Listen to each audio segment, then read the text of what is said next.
اعوذ باللہ من الشیطان الرجیم بسم اللہ الرحمن الرحیم الحمد للہ رب العالمین الصلاۃ والسلام علی نبینا محمد وعلی آلہ وصحبہ اجمعین ثم اما بعد. This is the third part of قصہ آدم علیہ السلام، اور سیکنڈ پارٹ میں ہم اس مقام پہ تھے آدم فی الجنہ، یعنی آدم علیہ السلام کے جنت میں داخل ہونے کی بات چیت ہو رہی تھی. آدم علیہ السلام کے جنت میں داخل ہونے کے بارے میں ابھی تک ہم نے یہ سیکھا ہے کہ اللہ تعالیٰ نے فرمایا یا آدم اسکن انت وزوجک الجنہ، کہ اے آدم تم اور تمہاری بیوی جنت میں سکونت اختیار کرو. سو آدم علیہ السلام اکیلے نہیں تھے، ان کے ساتھ ان کی زوجہ تھی. اور جس جنت میں آدم علیہ السلام کو رکھا گیا وہ جنت دار الثواب نہیں بلکہ جنت سماوی تھی، یعنی آخرت میں ملنے والی جنت نہیں بلکہ آسمان کی کوئی جنت تھی، کوئی باغ تھا آسمان کا، جیسے کہ سورۃ طٰہٰ کی آیات میں مینشن ہوا ہے. وہاں کھانے پینے پہننے اور رہنے کی آسائش مہیا تھی. یہ جنت دیکھ کر اللہ تعالیٰ نے فرمایا وَكُلَا مِنْهَا رَغَدًا حَيْثُ شِئْتُمَا، تم دونوں بے فکر اس میں جہاں سے چاہو کھاؤ، یعنی جاؤ جہاں سے مرضی چاہو کھاؤ پیو، ایکسپلور کرو اس جنت کو، جگہ جگہ گھومو پھرو، جو پسند آئے کھاؤ، اس کے راستے ایکسپلور کرو. جب سیکھو کہ جب گلا خشک محسوس ہو تو کیا کرنا چاہیے، جب بھوک کا احساس ہو تو کیا کرو، جب تھک جائیں تھکاوٹ کا احساس فیل ہو تو کیا کرنا چاہیے. سیکھو کہ میٹھا ٹیسٹ کیسا ہے، نمکین اور کھٹے ذائقے کیسے مختلف ہیں، ایکسپلور کرو. دیکھو نہر کیسے چلتی ہے، اس کے قریب ہوا کیسی ہے. دیکھیں آدم علیہ السلام اور حوا علیہ السلام دونوں تمام انسانوں کے ماں باپ ہیں. ان کا کوئی ماں اور باپ نہیں تھا. ایک بچہ نیچرلی اپنے والدین سے، گارڈین سے، دوست احباب سے اور دنیا کے دوسرے بہت سے انسانوں سے سیکھتا ہے. جب تک وہ بڑا ہوتا ہے اپنے ارد گرد کے ماحول سے وابستگی بڑھ جاتی ہے. کس چیز کو کیسے استعمال کرنا ہے، تھک جاؤں تو کیا کرنا ہے، بھوک لگے تو کیا کرنا چاہیے، یہ تمام فیلنگز، یہ تمام باتیں وہ سمجھتا چلا جاتا ہے. محبت کیا ہے، دھوکہ، غصہ کیسی فیلنگز ہیں، یہ سب جاننے لگتا ہے. آدم اور حوا علیہ السلام کو سکھانے کے لیے ماں باپ یا دوسرے انسان موجود نہیں تھے. اس لیے اللہ تعالیٰ کی حکمت ہے کہ انہیں ڈائریکٹ دنیا میں نہیں بھیجا گیا بلکہ دنیا جیسے ایک مقام پر رکھا جہاں بیسک نیڈز ہوں، تاکہ وہ ماحول سے، اپنی ضروریات سے اور خود سے بھی مانوس ہو جائے. یہ مقام، یہ جو جنت سماوی تھی، یہ ایک ریہرسل تھی، عارضی مقام تھا. بس اس میں منع کیا تھا، وَلَا تَقْرَبَا هَٰذِهِ الشَّجَرَةَ، اس درخت کے قریب بھی مت جانا. سو باقی جنت ایکسپلور کرو، سیکھو، جانو، مانوسیت لو، جہاں مرضی جاؤ کھاؤ پیو، بس اس درخت کے راستے کی طرف بھی نہ آنا، یہ منع ہے. ساتھ ہی یہ بھی سمجھا دیا گیا فَقُلْنَا یا آدم اِنَّ هَٰذَا عَدُوٌّ لَكَ وَلِزَوْجِكَ، کہ آدم یہ ابلیس تمہارا اور تمہاری بیوی کا دشمن ہے. فَلَا يُخْرِجَنَّكُمَا مِنَ الْجَنَّةِ فَتَشْقَىٰ، یہ تمہیں جنت سے نہ نکلوا دے پھر تم پریشان ہو. سو رہو یہاں کھاؤ پیو، بس دو باتوں کا خیال رکھنا، تم خود ان کے لیے اب ذمہ دار ہو. ایک، اس درخت کے قریب بھی نہ جانا. دوسرا، شیطان سے بچنا، اس کی پوری کوشش ہے کہ تمہیں جنت سے نکلوا دے.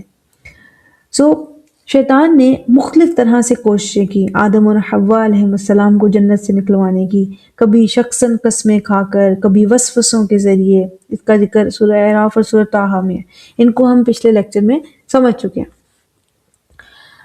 قرآن میں اللہ تعالیٰ نے شیطان کا وسوسہ بیان فرمایا جو اس نے آدم علیہ السلام اور حوا السلام علیہ کو کیا. لیکن ساتھ ہی بلکہ اسی آیت میں پہلے یہ بیان فرمایا کہ اس وسوسے کے پیچھے اس کا کیا مقصد چھپا ہوا تھا.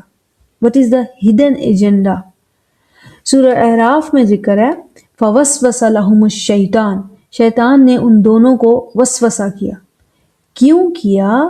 لِيُبْدِيَ لَهُمَا، تاکہ ان پر ظاہر کر دے، ان پر کھول دے، مَا وُرِيَ عَنْهُمَا، جو ان سے چھپا ہوا ہے.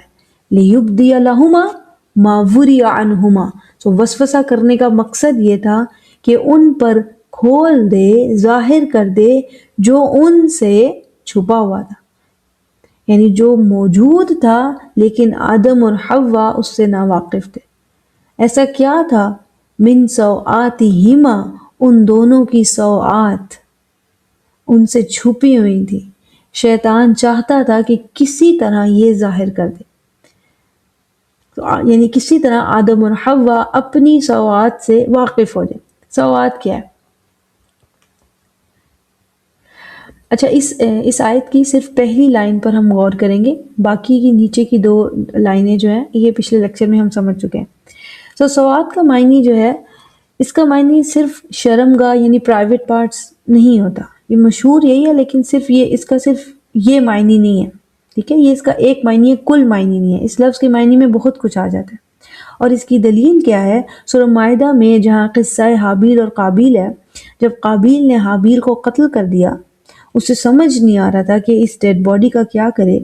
قرآن میں ارشاد ہے فَبَعَثَ اللَّهُ غُرَابًا يَبْحَثُ فِي الْأَرْضِ لِيُرِيَهُ، سو اللہ تعالیٰ نے ایک کوا بھیجا جس نے زمین کو کوریدا تاکہ اسے دکھائے، کیا دکھائے؟ کیف یواری سوءۃ اخیہ، سوءات، کیف یواری سوءۃ اخیہ، کیسے اپنے بھائی کی لاش کو چھپائے۔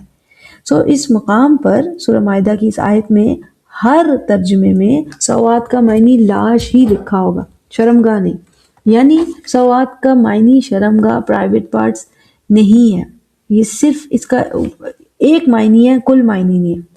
یعنی سوات کو لاش بھی کہا گیا۔ لاش کیوں کہا گیا؟ سوات اصل میں ایسی شے جو انسان دیکھنا پسند نہیں کرتا، کیونکہ کسی کی ڈیڈ باڈی ایک ایسا منظر ہے جو انسان دیکھنا نہیں چاہے گا، جو دیکھنے میں ڈسٹربنگ ہوتا ہے، ٹھیک ہے؟ کوئی انسان نہیں چاہے گا کہ کسی کی لاش کو دنوں تک بیٹھ کے دیکھتا رہے، اور نہ ہی مرا ہوا انسان چاہے گا کہ اس کی لاش کو، ڈیڈ باڈی کو ڈیکمپوز ہوتے ہوئے دیکھا جائے، اس کی بے حرمتی ہو۔ اسی لیے بعض علماء کہتے ہیں کہ مرے ہوئے انسان کی تصویر بنانا، اسے پوسٹ کرنا، یہ سب مناسب نہیں ہے۔ یہ سب کچھ مرے ہوئے انسان کو، مردے کو پسند نہیں آئے گا، اور نہ ہی ہمیں خود کے لیے بھی یہ سب کچھ پسند آئے گا اپنے جانے کے بعد۔ اس لیے اس سے وہ منع کرتے ہیں۔ سوات ایسی اشیاء جن کو دیکھ کر ہم انکمفرٹیبل ہو جائیں، جن کو دیکھ کر ہم انکمفرٹیبل ہو جائیں، اور انسان کی سوات یعنی انسان کی ایسی پرسنل اشیاء، پرسنل چیزیں جو وہ دوسروں کو دکھانا نہیں چاہتا، وہ سوات کہلائیں گی انسان کی۔ کیا انسان صرف اپنے پرائیویٹ پارٹس چھپاتا ہے؟ ایسا بالکل بھی نہیں ہے، انسان پوری باڈی کو چھپانا چاہتا ہے۔ ڈاکٹر کے پاس جائیں، 15 سال کے بچے اپنی کمر دکھاتے ہوئے شرمائیں گے ذرا۔ اسی طرح باڈی شیمنگ، کسی کے باڈی پارٹس کو ڈسکس کرنا، یہ بھی سوات ہے۔ انسان انکمفرٹیبل ہو جاتا ہے اس سے، نہیں چاہے گا کہ اس کے باڈی پارٹس ڈسکس ہو۔ اسی طرح آپ دیکھیں کہ بیل بجے، بچہ باہر جائے اور جا کر کہہ دے کہ بابا نہا رہے ہیں، اس کے بابا باہر آ کے کہیں گے تمہیں کچھ اور نہیں ملا تھا کہنے کو۔ We don't want to announce these things. It feels uncomfortable. بڑے لوگ جو ہوتے ہیں، جو بالغ ہوتے ہیں، وہ ان چیزوں کو سمجھتے ہیں، ٹھیک ہے، اور وہ اپنی سوات کو ڈسکس کرنا پسند نہیں کرتے۔ اس کے برعکس ایک بچہ جب چھوٹا ہوتا ہے وہ ان سب سے ناواقف ہوتا ہے۔ 4 سے 5 سال، اکثر 7-8 سال کے بچے کو بھی سینس آف شیم نہیں ہوتی، پوری طرح سے نہیں ہوتی۔ یہ سینس کب ڈیولپ ہوتی ہے؟ یہ سینس، اور کب انسان کراس جینڈر میں دلچسپی لینے لگتا ہے، کب کسی کی سوات انسان کے لیے سینسیشنل فیل ہوتی ہیں، ٹھیک ہے، کب انسان کو یہ احساس ہوتا ہے کہ اس کے پاس بھی کوئی سوات ہے؟ جب وہ بالغ ہو جاتا ہے، جب پیوبرٹی ہٹ کرتی ہے۔ تو دیکھیں، آدم اور حوا علیہ السلام زوجیت کے رشتے سے تھے، مگر وہ اس رشتے کی اٹریکٹیونیس سے بالکل ناواقف تھے۔ اس رشتے کی اٹریکٹیونیس ان کے اندر ہی موجود تھی، مگر وہ دونوں اس بات سے انجان تھے، جیسے کہ 2 چھوٹے بچے ساتھ رہ رہے ہیں۔ شیطان کیا چاہتا تھا؟ لیبدی لہما، تاکہ ان پر ظاہر کر دے، ما وری عنہما، جو ان دونوں سے پوشیدہ تھا، ان پر ظاہر کر دے جو ان سے پوشیدہ تھا، من سواتہما، ان کی سوات میں سے، یعنی کسی طرح ان کی بلوغت آ جائے، وہ بالغ ہو جائے، ان پر ایک دوسرے کی اٹریکٹیونیس ظاہر ہو جائے، وہ یہ احساس بالغ ہونے کے بعد کے احساسات اجاگر ہو جائے۔ وہ کیوں چاہتا تھا؟ اس میں دوہرا فائدہ تھا۔ ایک کہ اللہ تعالیٰ نے اس درخت کے قریب جانے سے منع کیا، یہ دونوں نافرمانی کر لیں۔ دوسرا، جب یہ بالغ بیہیو کریں گے تو زمین پر جانے کے قابل ہو جائیں گے۔ انسان زمین پر ہی خلیفہ بنا کر بھیجا گیا ہے۔ خلافت اپنے تجربات نسل بدل نسل ٹرانسفر کرنے کا نام ہے۔ بالغ ہونے سے نسل کا آغاز ہو جائے تو آدم اور حوا کا زمین پہ جانے کا وقت آ جائے گا۔ آدم اور حوا علیہ السلام کو بہرحال تو جانا زمین پر ہی تھا، لیکن شیطان چاہتا تھا کہ یہ جلدی اتر جائیں۔ کیوں؟ تاکہ یہ اس جنت میں کم تجربہ حاصل کر سکیں۔ جتنا کم تجربے کے ساتھ زمین پر جائیں گے اتنا ہی اپنی نسل کو اچھا پروان نہ چڑھا پائیں گے۔ اس کا دعویٰ تھا کہ میں انسانوں کے لیے دنیا کی زندگی مزین کر دوں گا، خوبصورت۔ اس کے لیے انسان کا کم تجربہ، کم ایکسپیرینسڈ ہونا، کم تجربہ کار ہونا زیادہ فائدے میں تھا۔ تو اس کا مشن انسانوں کو گمراہ کرنا جلدی شروع ہو جاتا۔ اللہ تعالیٰ نے آدم اور حوا علیہ السلام کو جنت میں کیوں ٹھہرایا؟ تاکہ وہ مانوسیت حاصل کر سکیں، زوجیت کے رشتے سے پہلے ذرا زندگی سے مانوس ہو۔ اسی لیے کہا کہ کھاؤ پیو، ایکسپلور کرو، ایکسپیرینس کرو اس جگہ کو۔ جیسے انسان زمین پر خلیفہ ہے، لیکن زندگی کے پہلے ہی سال انسان نسل بڑھانے کے قابل نہیں ہو جاتا، کم از کم 15 سال لگتے ہیں اس قابل ہونے میں۔ اس میں حکمت ہے کہ انسان کچھ تجربات سیکھ لے، کیا کھانا ہے، کیسے پیاس بجھانی ہے، بیمار ہونا ہوتا کیا ہے، خوشی، دکھ، رونق، یہ سب کیا جذبات ہیں۔ 15 سال بعد جب بھی انسان اپنی نسل کو بڑھاتا ہے، اگلی نسل کو سکھانے کے لیے اس کے پاس کچھ تجربات ہوتے ہیں۔ 1 سال کا انسان اگر نسل بڑھا سکتا تو وہ اپنی اگلی نسل کو 1 سال کا علم دے پاتا، جو کہ بہت قلیل ہوتا، بہت لمیٹڈ۔ اسی طرح آدم اور حوا علیہ السلام کو اللہ تعالیٰ نے سوآت کی پہچان سے دور رکھا، کیونکہ وہ بھی ایکسپلورنگ، لرننگ فیز میں تھے۔ اسی لیے آپ دیکھیں کہ قرآن میں فرمایا گیا ہے فَلَا يُخْرِجَنَّكُمَا مِنَ الْجَنَّةِ فَتَشْقَىٰ، وہ تمہیں جنت سے نہ نکلوا دے۔ اس کی پوری کوشش ہے کہ تمہیں جنت سے نکلوا دے اور تم مشکل میں پڑ جاؤ۔ کیسی مشکل؟ بغیر سیکھے یا کم سیکھ کر دنیا میں جاؤ، مشکلات کا سامنا ہو۔ سوچنے کی بات ہے، اگر انسان کا نصیب، یہ بہت ویلڈ بات ہے کہ اگر انسان کا نصیب زمین پر ہی آنا تھا تو پھر شیطان کا آدم اور حوا علیہ السلام کو جنت سے نکلوانا کون سا بڑی بات ہے؟ ویسے بھی تو انہوں نے زمین پر ہی آنا تھا۔ تو اصل میں اللہ تعالیٰ کی یہ حکمت تھی کہ آدم اور حوا علیہ السلام کو یہاں کچھ تجربات دیے جائیں۔ انڈیپینڈنٹ لائف سے پہلے، نسل بڑھانے سے پہلے یہ یہاں آبزرویشن اور تجربات لے کر جائیں۔ ابلیس کی کوشش تھی کہ یہ جلد ہی زمین پر جائیں، کم تجربات، زیادہ مشکل، تاکہ میں اپنے مشن میں کامیاب ہوں اور انسان ناکام۔ ابلیس اسی لیے چاہتا تھا کہ آدم علیہ السلام کو اور ان کی زوجہ کو قبل از وقت جنت سماوی سے نکلوا دے۔ وہ جلد ہی اپنے زوجیت کے رشتے کو پہچان لیں۔ جب نسل چلانے قابل ہو جائیں گے تو زمین پہ اترنے کا وقت آ جائے گا۔ اس کے لیے اس نے بار بار ان کو ورگلایا، بار بار ان کو فورس کیا کہ اس درخت میں تمہارا فائدہ ہے، اس کو چکھو۔ آگے سمجھے، فَدَلَّاهُمَا بِغُرُورٍ، آخر کار آدم اور حوا علیہ السلام ابلیس کی باتوں میں آ گئے۔ اس نے دھوکے سے انہیں پھسلوا دیا، وہ غلطی کر بیٹھے۔ فَلَمَّا ذَاقَا الشَّجَرَةَ، جس لمحے انہوں نے درخت چکھا، بدت لہما سوآتہما، ان پر ان کی سوآت ظاہر ہوگی۔ ان کی ایسی چیزیں جو انسان ایک دوسرے کو یا کسی کو دکھانا نہیں چاہتے، لیکن وہ میاں بیوی تھے، وہ ایک دوسرے کی طرف اٹریکٹ ہو گئے۔ اور گرامیٹکلی بھی دیکھ لیں کہ یہاں پہ سوآت جمع مؤنث سالم ہے۔ اگر سوآت کا معنی صرف پرائیویٹ پارٹس ہوتا تو یہاں 2 کا صیغہ آتا، سوآتانی۔ کیسے ظاہر ہوئی یہ سوآت؟ درخت کو چکھنے سے۔ بعض لوگ سمجھتے ہیں کہ یہ جنت کا کوئی بھی درخت تھا، یعنی اللہ تعالیٰ نے کسی بھی رینڈم درخت کی طرف اشارہ کر کے فرمایا کہ جہاں سے چاہو کھاؤ پیو اس جنت میں، بس چلو ٹھیک ہے، اس درخت کی طرف نہ جانا۔ ایسا نہیں ہے، بار بار قرآن میں ذکر ہے ہذہ الشجرہ، اس درخت کی طرف پوائنٹ کیا جا رہا ہے بار بار۔ کوئی رینڈم درخت کیسے ہو سکتا ہے؟ دیکھیں، جیسے ہم پھل کھاتے ہیں درختوں کے سے، سبزیاں، ہر چیز کا اپنا فائدہ ہے، اپنا بینیفٹ ہے۔ سیب کے اپنے فائدے ہیں، تربوز کا بالکل الگ فائدہ ہے، اسٹرابیری مختلف بینیفٹس رکھتی ہے، سٹرس فروٹ کا الگ مقصد ہے۔ اسی طرح جنت کا ہر درخت انہیں الاؤ تھا، جہاں سے مرضی کھاؤ، بس اس خاص درخت سے دور رہنا۔ یہ خاص درخت، اس کا اثر انسان کی پیوبرٹی، بلوغت کو تیز کرنا تھا۔ یہ کیسے معلوم ہوا؟ کیونکہ قرآن میں فَلَمَّا ذَاقَ الشَّجَرَ، جب انہوں نے درخت چکھا، ٹیسٹ کیا۔ کسی شے کو انسان زبان سے چکھتا ہے، اور جسم جب اسے ہضم کرتا ہے، ڈائجسٹ کرتا ہے، جسم پر اس کا اثر ظاہر ہوتا ہے، نہ کہ انسان کے ارد گرد پر ظاہر ہوتا ہے۔ تو یہی ہوا کہ اس درخت کو چکھنے سے اس کا اثر ظاہر ہوا، دونوں پر بلوغت کے اثرات نظر آنے لگے۔ کراس جینڈر اٹریکٹیونیس، بدت لہما سوآتہما، ان پر ان کی سوآت ظاہر ہو گئی۔ ابھی ان کے لیے یہ وقت نہیں تھا کہ وہ بالغ ہوتے، ابھی وہ لرننگ اینڈ آبزرونگ فیز میں تھے، اسی لیے انہیں اس درخت سے منع کیا گیا تھا۔ جب مناسب وقت آتا، جو اللہ تعالیٰ کی حکمت جانتی تھی، اس مناسب وقت میں شاید یہ درخت بھی ان کے لیے کھول دیا جاتا اور پھر انہیں زمین پر اتارا جاتا، لیکن ابلیس کے وسوسوں کے باعث یہ معاملہ وقت سے پہلے ہو گیا۔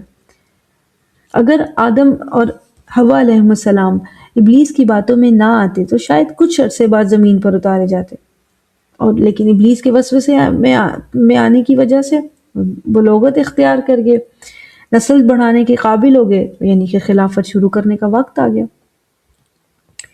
لوگوں میں یہ بھی مشہور ہے کہ اس درخت کو کھانے سے اصل میں انہیں حاجت محسوس ہوئی، انہیں واش روم کا مسئلہ شروع ہو گیا۔ یہ گندم کا پودا تھا۔ ایک تو قرآن میں بار بار درخت کا ذکر ہے، پودے کا نہیں، الشجر۔ دوسرا، انسان کو کھانے کی ضرورت نیچرلی ہوتی ہے، جنت میں بھی تو انسان کھائے گا۔ کھانا ہضم ہونا، اس کا نیچرلی پروسیس ہونا، یہ فطرت کے بنائے طریقہ کار ہے، اس میں غلط اور نقصان دہ کیا ہے؟ سب سے بڑی دلیل کہ اللہ تعالیٰ نے تو خود انہیں کھانے پینے کا کہا تھا، وَكُلَا مِنْهَا حَيْثُ شِئْتُمَا، جہاں سے مرضی کھاؤ۔ صرف اس درخت کو ہی کھانے سے منع کیا تھا، باقی جگہ سے تو کھانے پینے سے منع نہیں کیا تھا، بلکہ they are welcome to eat wherever they want۔ پھر جب ان پر اپنی اور دوسرے جینڈر کی سوات ظاہر ہو گئی، میاں بیوی تھے سرٹیفائیڈ اللہ تعالیٰ کے ہاں سے، وَطَفِقَا يَخْصِفَانِ عَلَيْهِمَا مِن وَرَقِ الْجَنَّةِ، اور وہ لگ گئے، یخصفانی، طفقہ یعنی وہ لگ گئے، یخصفانی تہ بتہ لگانے، علیہما خود پر، من ورق الجنہ جنت کے پتوں میں سے، جنت کے پتوں کو خود پر لگانے لگے تاکہ جسم کو چھپایا جا سکے، یعنی ان کے لباس ان پر نہ رہے۔ جب انہوں نے درخت چکھا، اس کا اثر یہ ہوا کہ ان پر ان کی سوات ظاہر ہوگی، وہ ایک دوسرے کی طرف اٹریکٹ ہونے لگے۔ بلوغت کی وجہ سے خود کے بارے میں، ایک دوسرے کے بارے میں مزید جاننے کی خواہش ہوئی، ایسے میں ان کے لباس ان پر نہ رہے۔ لیکن لباس اگر اتر جائے تو انسان اسے پھر پہن سکتا ہے۔ لباس اگر مکمل پھٹ جائے، چیرا چیرا ہو جائے تو پھر ستر مکمل طور پر نہیں ڈھانپ سکتا، اسی لیے انہوں نے جگہ جگہ جسم کو جنت کے پتوں سے ڈھانپنا شروع کر دیا۔ وَنَادَاهُمَا رَبُّهُمَا أَلَمْ أَنْهَاكُمَا عَنْ تِلْكُمَا الشَّجَرَةِ، اور ان کے رب نے انہیں پکارا، کیا میں نے تمہیں منع نہیں کیا تھا اس درخت سے؟ وَأَقُلْ لَكُمَا إِنَّ الشَّيْطَانَ لَكُمَا عَدُوٌّ مُبِينٌ، اور میں نے تم سے نہ کہا تھا کہ شیطان تمہارا کھلا دشمن ہے، وہ تو چاہتا ہے کہ تم جنت سے نکل جاؤ۔ یہ دونوں وہی باتیں ہیں جو جنت میں داخلے کے وقت آدم علیہ السلام کو سمجھائی گئی تھی، بتائی گئی تھی۔ ایک کہ اس درخت کے قریب نہ جانا، اٹ از بینڈ۔ دوسرا، شیطان تمہارا کھلا دشمن ہے، وہ تمہیں جنت سے نکلوانا چاہتا ہے۔ سورۃ طٰہٰ میں بیان ہوا ہے مزید، وَلَقَدْ عَهِدْنَا إِلَىٰ آدَمَ، ہم نے آدم علیہ السلام سے عہد لیا تھا، یعنی اسے پابند کیا تھا۔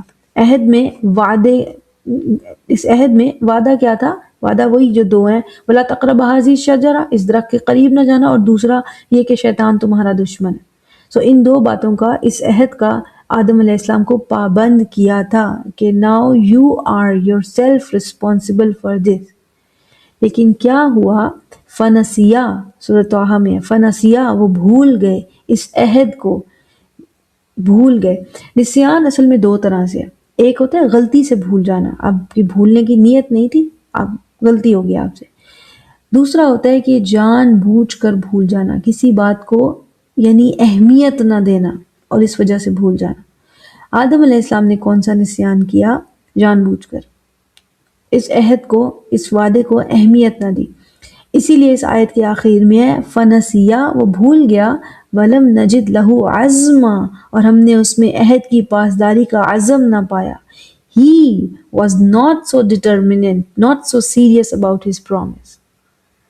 تو آدم علیہ السلام سے اپنے رب کی نافرمانی بھی ہوئی، نافرمانی ہوئی نا۔ سورۃ طٰہٰ میں ذکر ہے وَعَصَىٰ آدَمَ رَبَّهُ، کہ آدم علیہ السلام نے اپنے رب کی نافرمانی کی، وَعَصَىٰ آدَمُ رَبَّهُ، لیکن پھر انہوں نے توبہ بھی کی، اپنی غلطی کو ایکسیپٹ کیا۔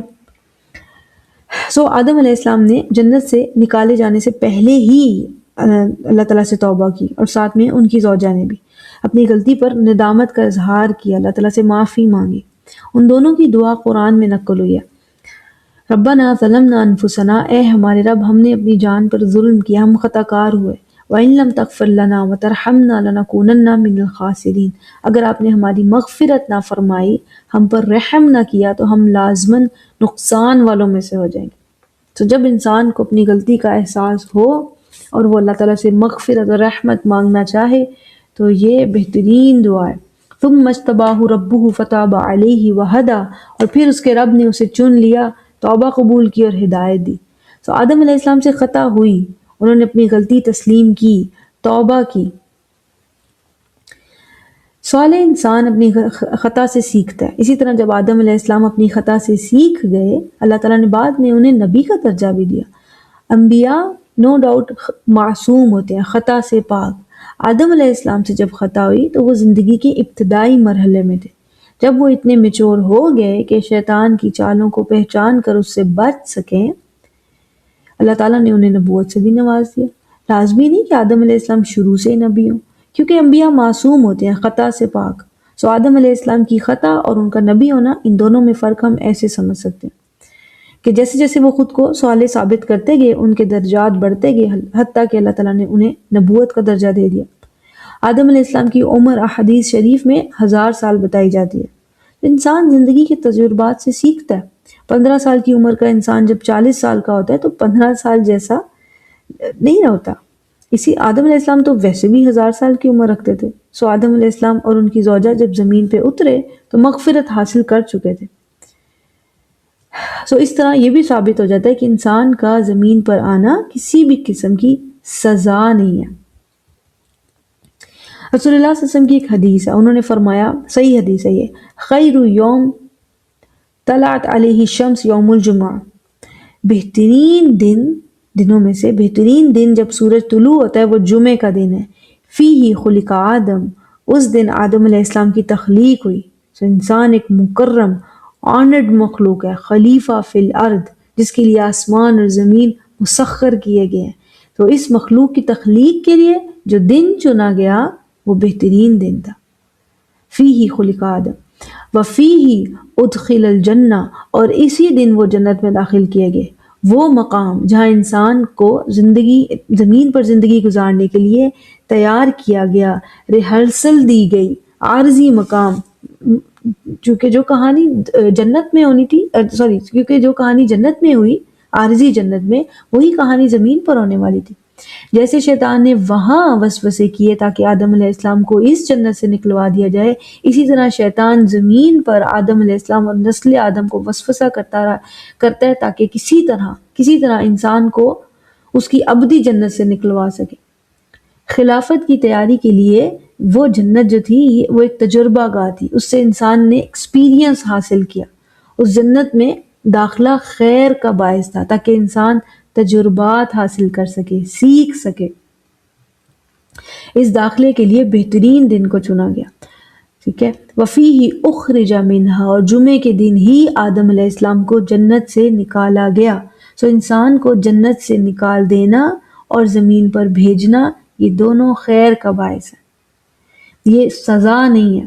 انسان کا زمین پر آنا طے تھا، آدم علیہ السلام سے خطا ہوتی یا نہ ہوتی، آنا انہوں نے زمین پر ہی تھا، کیونکہ اللہ تعالیٰ نے انسان کی تخلیق سے قبل ہی فرما دیا تھا انی جاعل فی الارض خلیفہ۔ ہو سکتا ہے کہ خطا کی وجہ سے وہ ذرا جلدی زمین پر اتر آئے، ورنہ مزید کچھ تجربات لے کر آتے۔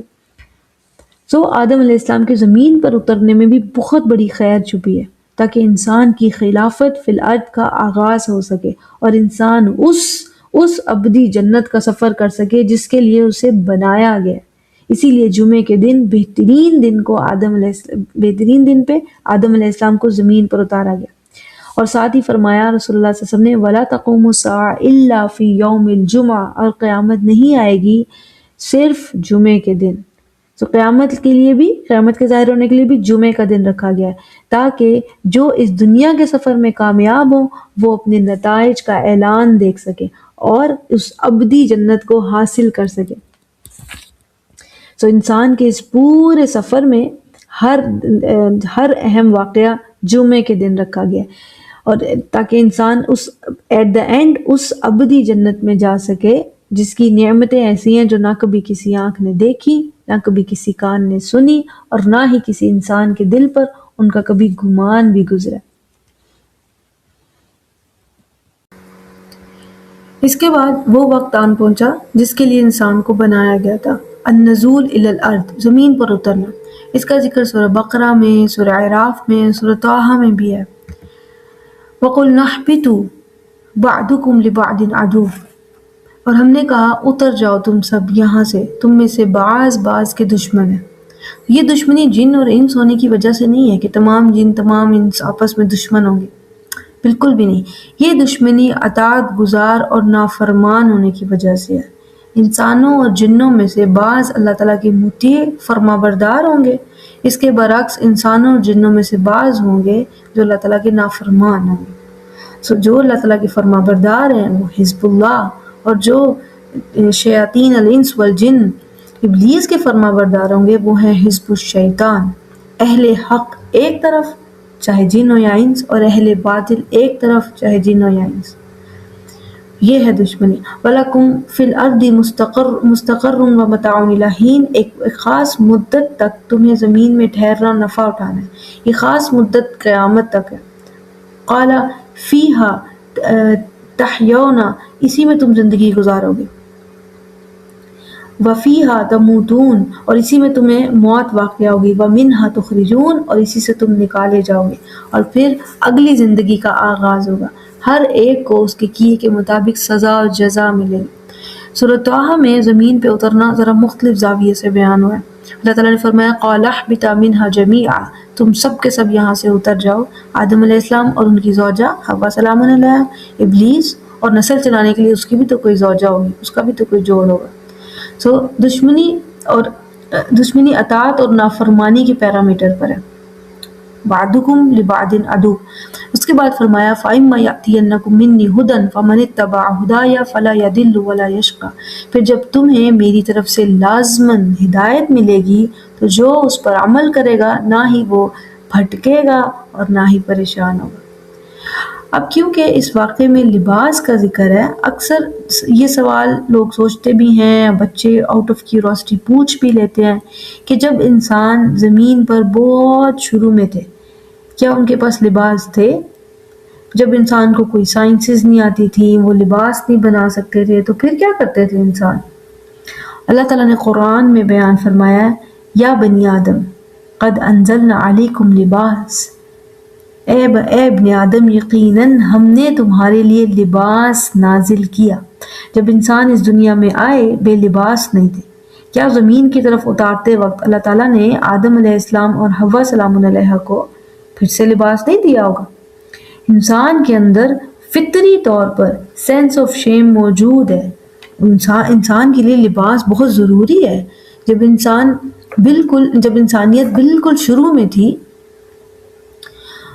خود سے اپنا لباس بنانے کی خود سے اپنا لباس بنانے کے قابل نہیں تھے، انسان ان علوم سے ناواقف تھے، تو اللہ تعالیٰ نے انسانوں کے لیے لباس نازل فرمائے۔ جب دنیا کی اشیاء سے انسان لباس بنانے کے قابل ہو گئے، ان علوم کو سیکھ گئے، جانوروں کی کھال وغیرہ وغیرہ لباس تیار کرنا جان گئے، پھر لباس نازل کرنا روک دیا گیا۔ اس بات کو ماننے میں مشکل نہیں ہونی چاہیے۔ انسان اللہ تعالیٰ کی بہت آنرڈ مکرم مخلوق ہے۔ جسم کو ڈھانپ لینا فطری طور پر انسان میں موجود ہے۔ تمام فزیکل مخلوقات جو ہمیں نظر آتی ہیں ان میں صرف انسان ہی ہے جس میں سینس آف شیم ہے۔ اسی طرح انسان ہی ہے جسے یہ شرف بھی حاصل ہے کہ اللہ تعالیٰ نے انسانوں کی اسپیشل صورت بنائی ہے، مختلف، کسی کے کوئی نقش تیار کی، کسی کے کوئی، یہ سب خالق کی محبت کو ظاہر کرتا ہے۔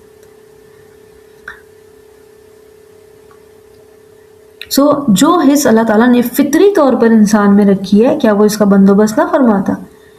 جب تک لباس بنا لینے کے انسان قابل نہیں ہوا، انسانوں پر لباس نازل ہوتا رہا۔ آیت کے الفاظ بالکل واضح ہیں، یا بنی آدم قد انزلنا علیکم لباس، حقیقت ہے اے بنی آدم، ہم نے تم پر لباس نازل فرمایا، جیسے ضرورت پڑنے پر انسانوں پر من و سلوہ نازل فرمایا گیا، اسی طرح صحرا میں بادل کا سایہ بھی دیا، اسی طرح اور بھی کئی خاص اکرام ہیں جو انسانوں کو دیے گئے۔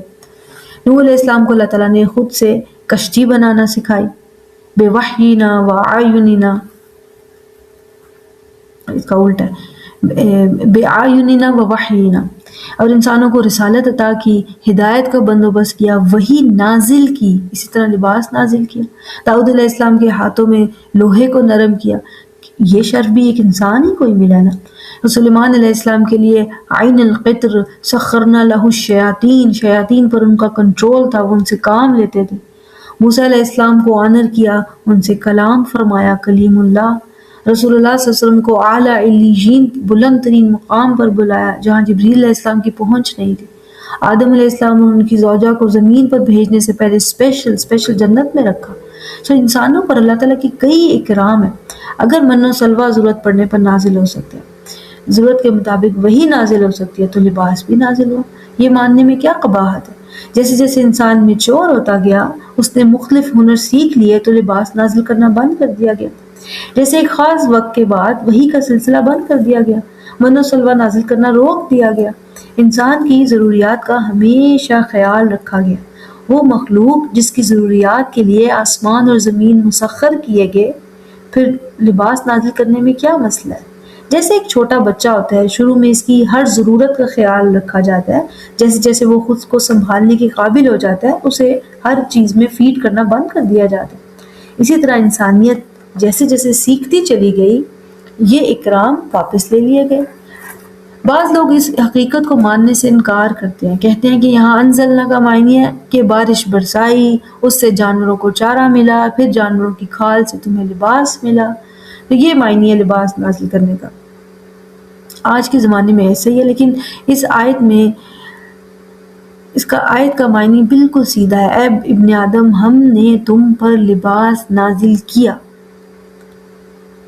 ہم کیوں ظاہری الفاظ پر یقین کرنے سے ڈریں اور ایکس وائی زی تعویلیں دیتے رہیں؟ اصل میں لباس نازل ہوا، اور اس سے ظاہر کیا کرنا ہے کہ لباس بہت بہت اہم ہے، اتنا اہم کہ جب انسان اسے بنانے کے قابل نہیں تھا تو یہ نازل کیا گیا۔ اس آیت میں لباس کی اہمیت پہ زور ہے، اور اس اہمیت پہ زور دینے سے پہلے سب سے پہلے آیت کا آغاز کیا ہے کہ ایک زمانہ وہ بھی تھا کہ ہم نے تم پر لباس نازل بھی کیا، تو سمجھ لو کہ لباس کتنا اہم ہے۔ آیت کے باقی حصے میں لباس کی اور ضروریات اور خوبیاں بیان ہو رہی ہیں۔ اللہ تعالیٰ نے فرمایا، یا بنی آدم قد انزلنا علیکم لباس یواری سواتکم، اے بنی آدم، ہم نے تم پر لباس نازل فرمایا۔ اتنا اہم ہے لباس کہ اسے آسمان سے نازل فرمایا جائے۔ یہ لباس تمہاری سوات چھپاتا ہے۔ سوات کا معنی صرف پرائیویٹ پارٹس نہیں ہوتا، یہ لباس تمہیں یعنی ستر دیتا ہے، پورے جسم کو چھپاتا ہے۔ ستر کے ساتھ لباس حفاظت بھی دیتا ہے سردی سے، گرمی سے۔ یہ لباس کی ایک طرح کی اہمیت ہے۔ اس کے بعد فرمایا وریشن، لباس تمہیں زینت بھی دیتا ہے۔ ریش کہتے ہیں خوبصورتی، زینت، بیوٹیفیکیشن۔ ریش کا لفظ پرندوں کے پروں کے لیے بھی استعمال ہوتا ہے، ریش طیور، ان کے پر جو انہیں خوبصورتی بھی دیتے ہیں لیکن ساتھ ہی انہیں بلندی بھی دیتے ہیں، اونچا اڑنے میں مدد دیتے ہیں۔ لباس انسان کے جسم کو ستر بھی دیتا ہے، یواری سواتکم، چھپاتا ہے انسان کے جسم کو، اور یہی لباس انسان کو صاف ستھرا جاذب نظر بھی ظاہر کرتا ہے۔ اسلام ہمیں سکھاتا ہے کہ لباس صرف ستر پوشی کے لیے نہیں، اچھا لباس بھی ضروری ہے۔ رسول اللہ صلی اللہ علیہ وسلم جب وفود سے ملتے ہیں تو اپنا بہترین لباس زیب تن فرماتے ہیں۔ اٹس پارٹ آف ایٹیکیٹ کہ آپ کسی سے ملتے ہیں، صاف ستھرا لباس پہنے، ٹھیک ہے، گندا پھٹا یا بیہودہ لباس پہن لینا دوسرے انسان کی بھی ڈس رسپیکٹ ہے۔ صرف جسم ڈھانپنا مسئلہ نہیں ہے، طریقے سلیقے سے ڈھانپنا کہ اس میں زینت کا ایلیمنٹ بھی ہو وہ بھی الاؤڈ ہے۔ ہاں حدود کا خیال رکھا جائے۔ قرآن میں اللہ تعالیٰ نے فرمایا خُذُوا زِینَتَکُمْ عِنْدَ کُلِّ مسجد، مسجد ہے اللہ تعالیٰ کا گھر، عبادت کے لیے جا رہے ہو وہاں زینت اپناؤ، صاف ستھرے ہو کر پہنچو، خوشبو لگا کر جاؤ۔ تو یہ سب تو لباس للجسد ہے، جسمانی لباس۔ اس کے ساتھ آیت میں ذکر ہے وَلِبَاسُ التَّقْوَى ذَلِكَ خَيْرٌ، تقوی کا لباس یہ زیادہ بہتر ہے۔ لباس التقوی یہ انسان کی روح کا لباس ہے، لباس للروح، ظاہری کی نسبت باطنی لباس پر زیادہ توجہ دو۔ تو ظاہری پہ بھی توجہ دو لیکن باطنی پر زیادہ، وہ زیادہ بہتر ہونا چاہیے۔ صرف اچھے کپڑے نہیں بلکہ اخلاق بھی اچھا ہونا چاہیے، یہ زیادہ ضروری ہے۔ بہترین لباس پہن کر محفل میں کسی کی عزت اتارنا، طنز کرنا، یہ لباس التقوی نہیں ہے۔ تو دونوں طرح کے لباس ضروری ہیں۔ یہاں پر یہ لیکچر سیریز ختم ہوئی۔ وآخر الدعوانا ان الحمد للہ رب العالمین۔ السلام علیکم ورحمۃ اللہ وبرکاتہ۔